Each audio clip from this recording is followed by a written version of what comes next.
கூட்டுறவு இருந்தபோது இந்த ஆன்மா விழிப்படையவில்லை. ஆனால் அவர்களை வெறுத்து ஒதுக்கிய பிறகு ஆன்மா விழிப்படைந்து தன்னை உணர்ந்து தலைவனாகிய இறைவன் தாளை அடைந்தது என்னும் கருத்தே பக்தி இலக்கிய பாடல்களின் மைய கருத்தாக அமைந்திருப்பதை காணலாம். பல வகை நூல்களும் காப்பியங்களும் என்ன கூறுகின்றன தெரியுமா? கோவை, பரணி, உலா, தூது என்பன பெரும்பாலும் அகச்சுவையை அடிப்படையாக கொண்டவை.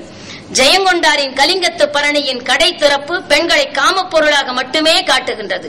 ஏது மரியாத 5 வயது பச்சிளம் பெண்களை காதல் பொருளாக்கி அக்குழந்தைகள் ஆண்மகனின் காதலுக்கு ஏங்கின என்று வருணனை செய்யும் உலா ஆண்களின் வக்கரித்த பாலியல் எண்ணங்களின் விளைவே ஆகும். 8 பெண்களை மணந்த சீவகன் பெண்ணின் பத்தை விட்ட பிறகே முக்தி அடைகிறான் என்பதே சீவக சிந்தாமணியின் பாவிகம். ராமன் மீது காதல் கொண்டதால் சூர்பனகியின் மார்பகமும் மூக்கும் இலக்குவனால் அறியப்படுகின்றன. கணவனின் வில்லின் ஆற்றலுக்கு மாசு வராமல் இருக்கவே சீதை அசோகவனத்தில் அமைதியாக இருக்கிறாள். சிறை மீட்கப்பட்ட சீதையை ராமன் மிக இழிவாக பேசியதால் அவள் தீயில் புகுகின்றாள். பாஞ்சாலி அரச சபையில் துகில் உரியப்பட்டு அவமானப்படுத்தப்படுகின்றாள். சித்தர் பாடல்கள், திருப்புகழ் ஆகியன காமப்பாழி, கருவிளை கடனி, பெண்ணாகி வந்ததொரு மாயப்பிசாசம் என்று கூறுகின்றன. உருக்கம் பேசிய நீலியன், காசுகள் பறிக்கும் தோஷிகள், மோக விகாரிகள், உருட்டும் பார்வையர், மா பழிகாரிகள் என்றும் வரும் திருப்புகழ் பாடல்களும் பரத்தமை ஒழுக்கத்தை ஏற்படுத்திய சமூக அமைப்பையும் அதற்கு காரணமான ஆண்களையும் கண்டிக்காமல் பரத்தையரையே மிக கீழான நிலையில் தூற்றுகின்றன. இவ்வாறு தொல்காப்பியர் காலம் முதல் ஐரோப்பியர் வருகைக்கு முந்திய காலம் வரை எழுந்த தமிழ் இலக்கியங்களில் பெண்கள் போகப் பொருளாகவும் ஆண்களின் அடிமை பொருளாகவும் மட்டுமே சித்தரிக்கப்படுகின்றனர் என்பதே என்னுடைய கட்டுரையின் முடிவாகும். வாய்ப்புக்கு நன்றி. மிக ஆணித்தரமாகவும் அழுத்தமாகவும் தன்னுடைய கருத்தை பதிவு செய்து சென்றிருக்கின்றார். தொல்காப்பியம் தொடங்கி இலக்கணமாக தொல்காப்பியம் இலக்கண நூலாக இருந்தாலும் சரி, அடுத்து வருகின்ற இலக்கிய நூலாக இருந்தாலும் சரி, பெண்களை பார்த்த பார்வையிலே ஒரு பின்னோக்கு பார்வை இருந்திருக்கிறது என்பதை மிக அழகாக ஒவ்வொரு இடத்திலும் எந்த எந்த எந்த விதமான அடக்குமுறை இருந்திருக்கிறது என்பதை சுட்டி காட்டி சென்றிருக்கின்றார்.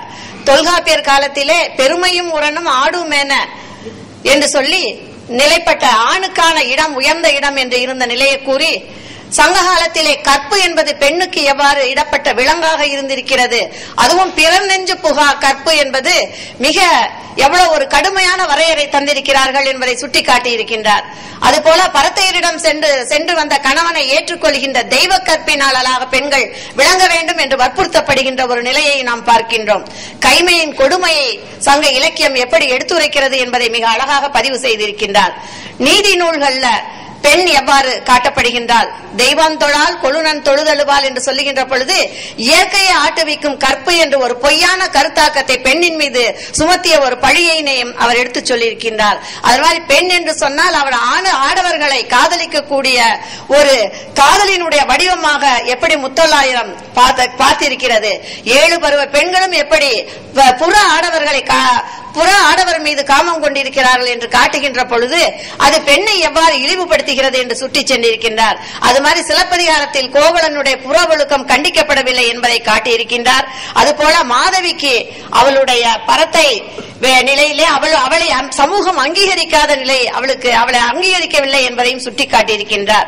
அது மாதிரி பக்தி இலக்கியத்தில் பெண் உடைமை பொருளாக இன்னொருவனுக்கு தன் மனைவியை தாரை வார்த்து கொடுப்பதாக காட்டிய ஒரு நிலையையும், நாயகன் ஆகி பாவம் எப்படி பெண்களால் பாடப்படவில்லை என்பதையும் சுட்டிக்காட்டி கடைசியாக தேவதாசி முறையில் சொல்லி பெண்கள் எப்படி கோயிலுக்கு நேர்ந்து விடப்படுகின்றார்கள் என்று மிக அழகாக ஒரு வரலாற்று ரீதியாகவும் இலக்கிய ரீதியாகவும் தன்னுடைய கருத்தை பெண்ணடிமைத்தனம் எப்படி இலக்கியங்களிலே பதிவு செய்திருக்கின்றது, வரலாற்றிலே இடம்பெற்றிருக்கின்றது என்பதை மிக அழகாக பதிவு செய்து சென்றிருக்கின்றார். அவருக்கு நம்முடைய வாழ்த்துக்கள்.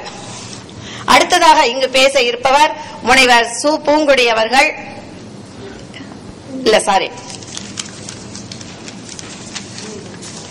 திருமதி சூரியகுமாரி ராதாகிருஷ்ணன் அவர்கள்.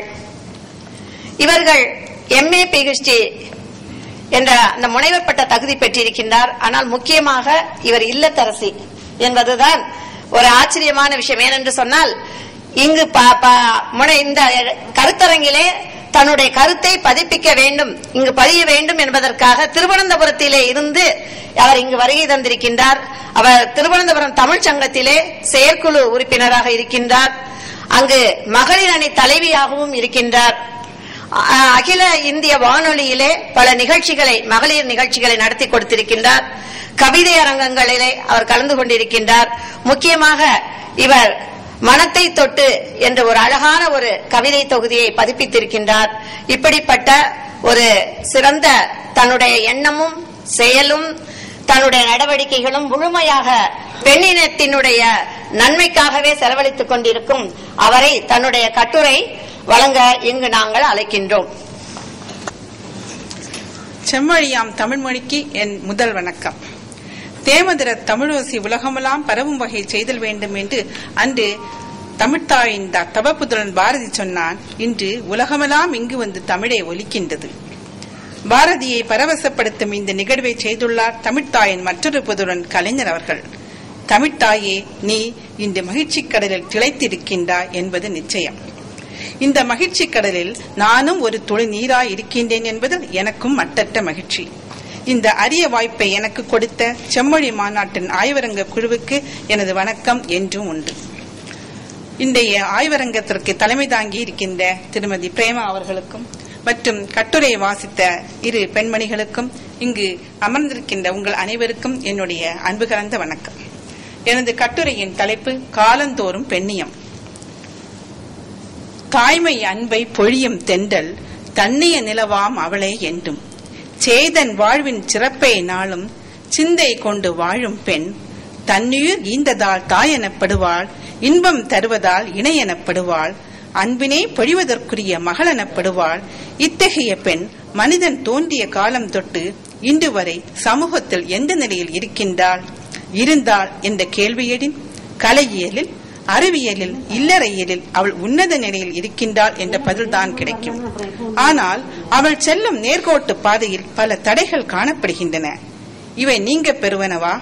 இந்த கேள்விகளுக்கு பெண்ணியம் என்ற தலைப்பின் கீழ் விடை காண முயல்வோம். இந்த கேள்விகள் கூர்மை பெற்று பலகால பெண்ணிய கருத்துக்களை துருவி எடுக்கின்றன.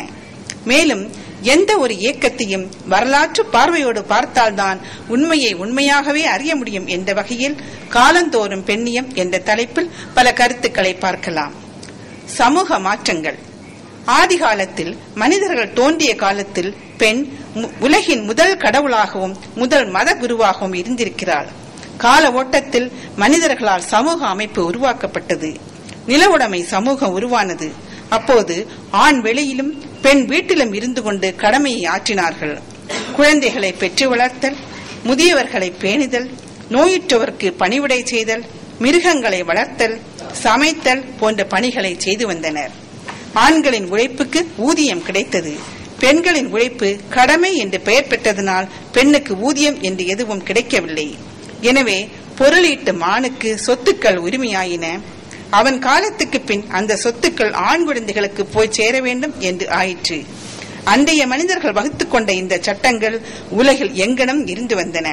காலப்போக்கில் மனிதனின் பண்பாட்டிலும் பழக்க வழக்கங்களிலும் நம்பிக்கைகளிலும் பல மாற்றங்கள் ஏற்பட்டு அதன் விளைவாக பல மதங்கள் தோன்றின. இந்து, பௌத்தம், கிறிஸ்தவம், இஸ்லாமியம் போன்ற பல மதங்களிலும் பெண் பலவீனமான இரண்டாம் நிலையிலேயே வைக்கப்பட்டாள். வேத காலத்தில் பெண்ணியம். இந்து சமூகத்தில் சமூக உறவுகளை உருவாக்கிய மனு தனது மனு தர்ம சாத்திரத்தில் மிருகம், பெண் ஆகியோர் அடி வாங்குவதற்கு மட்டுமே தகுதியானவர் என்று கூறியுள்ளார். கணவனின் கீழான அடிமையாக இருந்தால் மட்டுமே சொர்க்கத்தை அடைய முடியும் என்ற கருத்து பிரச்சாரமும் இருந்தது. புத் என்ற நரகத்தில் வீழாமல் இருக்க புத்திரன்தான் தந்தைக்கு ஈமச் சடங்குகளை செய்ய வேண்டும், அவனே அதற்கு உரிமையானவன் என்று கூறப்பட்டு